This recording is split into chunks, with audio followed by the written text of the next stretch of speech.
이 영상은 상대방의 잘못을 너무 날카롭게 지적하고 훈계하려는 사람의 특징을 살펴보고 이들의 이면에 무엇이 있는지를 살펴본 다음 이들과 상대하는 방법을 알아봅니다.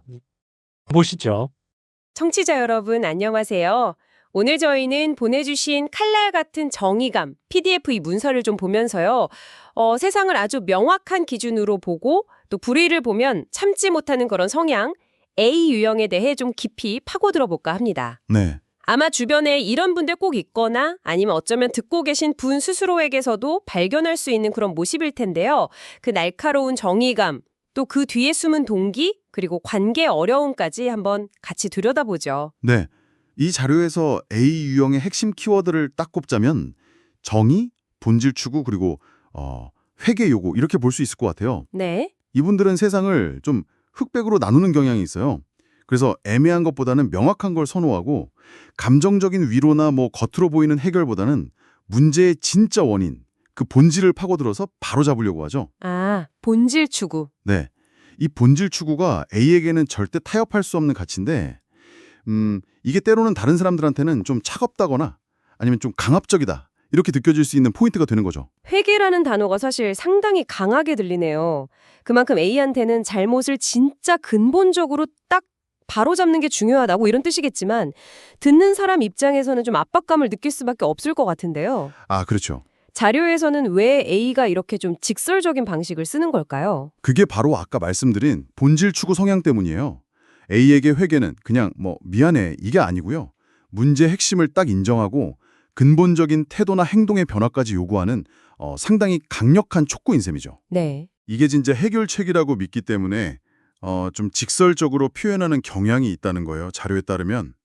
의도는 좋은데 방식에서 오해가 생기기 쉬운 거죠. 그렇군요. 아, 의도는 좋은데 방식에서 오해가 생긴다.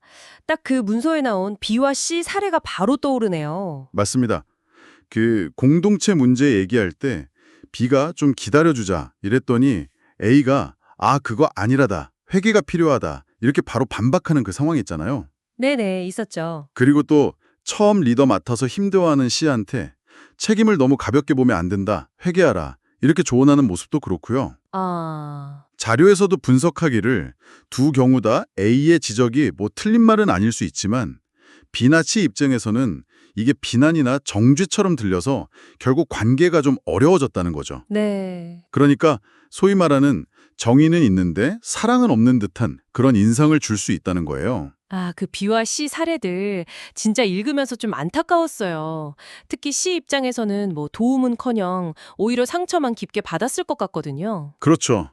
힘들었겠죠. 이 사례들을 통해서 이 문서가 궁극적으로 뭘 강조하고 싶은 걸까요? 결국 A에게 필요한 건 자기가 추구하는 그 진리나 정의를 어떻게 전달할 것인가, 그 방식에 대한 성찰이 필요하다는 점인 것 같아요. 아, 방식이요. 네. 같은 말이라도 상대방의 상황이나 감정을 좀 헤아리면서 다가가면 그 지혜가 필요하다는 거죠. 즉, 어떻게 전달하느냐에 따라서 관계를 살릴 수도 있고 반대로 망가뜨릴 수도 있다는 것 보여주는 거죠. 아까 그 시사례에서 만약 A가 처음엔 누구나 다 어렵죠. 같이 기도합시다. 이렇게 다가갔다면 결과는 많이 달랐을 수 있겠죠. 네, 그렇겠네요. 훨씬 부드럽게 다가갈 수 있었을 텐데 그렇다면 이런 A의 특성이 가정이나 직장, 신앙 공동체 이런 다양한 환경에서는 또 어떤 비슷한 어려움들을 만들어낼까요? 자료를 쭉 보면요. 환경마다 역할은 조금씩 다르지만 비슷한 패턴의 어려움이 반복되는 걸 볼 수 있어요. 아, 그래요. 예. 가정에서는 책임감은 진짜 강한데 공감 없이 기준만 딱 제시해서 가족들한테 상처를 줄 수 있고요. 직장에서는 굉장히 윤리적이고 불의의 목소리도 내지만 융통성이 좀 없다. 이런 평가를 받을 수도 있는 거죠. 네. 또 공동체에서는 진리나 본질을 외치는 꼭 필요한 역할을 하지만 동시에 사람들이 좀 부담스러워하는 존재가 될 수도 있다고 지적해요. 결국 어느 환경에서든 A는 그 진실을 추구하는 강점, 이거랑 더불어서 그 진실을 좀 사람을 살리는 온기로 전달하는 그 균형을 찾아야 한다는 걸 시사하는 것 같아요. 균형. 예. 온유한 언어, 그리고 공감 능력, 이게 그 열쇠가 될 수 있겠죠. 오늘 이야기를 쭉 종합해보면 이 A 유형은 세상의 잘못된 부분을 바로잡고 그 본질을 지키려는 아주 강한 열정, 그리고 선한 의지를 가진 사람들이다. 이렇게 볼 수 있겠네요. 맞습니다. 다만 그 표현 방식이 좀 너무 날카로워서 때로는 오해를 사거나 관계에 어려움을 겪기도 하지만 그 중심에는 진짜 변화와 회복을 바라는 뜨거운 마음이 있다는 거고요. 정확합니다.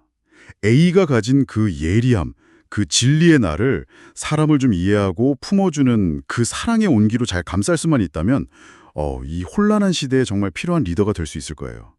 따뜻하면서도 강직한 그런 영향력이요. 네, 핵심은 역시 날카로움과 따뜻함의 조화, 그 균형을 찾아가는 여정이겠죠. 오늘 저희가 함께 살펴보니 A유형의 강직함, 그리고 그 이면에 있는 동기에 대해 한번 생각해 보시면서요. 청취자님께 마지막으로 질문 하나 남겨볼까 합니다. 이렇게 기준과 진실을 지키려는 사람들의 그 깊은 동기를 이해하려고 노력하는 것이 청취자님께서 그들과 관계를 맺거나 혹은 자신의 신념을 표현하는 방식에 어떤 새로운 관점이나 변화를 가져다 줄 수 있을까요? 다음 탐구에서 다시 뵙겠습니다. 잘 보셨습니까?